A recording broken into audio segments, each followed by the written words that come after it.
Manipulation tactics that you can use. Fake threat. A good effective threat against someone can make them scared and paranoid. The best thing about threats is that it doesn't have to be real. The consequences you stated can be completely made up. The main point of this tactic is to strike fear into them, which acts as an effective deterrent. For example, Yuuichi during the first game used a fake threat, saying that the person with the lowest amount of debt will get the penalty. This statement wasn't true and was a bluff. Regardless if it was true or not, the threat achieved its purpose. What Yuuichi said was enough to frighten and manipulate the trader into compliance.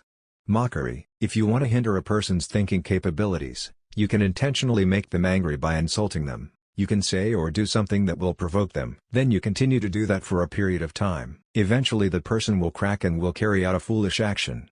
Yuuichi uses this tactic and intentionally insults the opponent's group, trying to incite anger. It works on one specific individual and almost got him to use violence against him. Also, it's important to know that this tactic is more effective on people who tend to be emotional. Feminine charm. The embodiment of femininity can cause certain guys to think irrationally because it's stimulating their libido, which gives a good opportunity to manipulate them. You will need to use a girl as a tool to express certain traits, or if you're a girl yourself, then you can simply embody feminine traits yourself. These traits are innocence, affectionate, tenderness, passiveness and warmth. Yuuichi himself couldn't embody these traits himself, but had a girl as his ally that could do this for him. With her feminine charm, Yuuichi and Maria successfully manipulated one specific guy. Limit the options. Too many choices is actually too overwhelming for most people. We all like having choices, but a limited amount of options is psychologically easier to deal with and produces less anxiety. So you should present a few possibilities in front of your target, which actually helps you manipulate the target into doing what you want. For example, Yuuichi planted only 2 choices in his target's mind, saying that he can only use rock and paper with his injured hand. Since the target is so focused on those 2 possibilities, he completely forgets about the third option. Yuuichi uses some mind games and simply uses scissors with his other hand to win the game. Thanks for watching VevenSeven.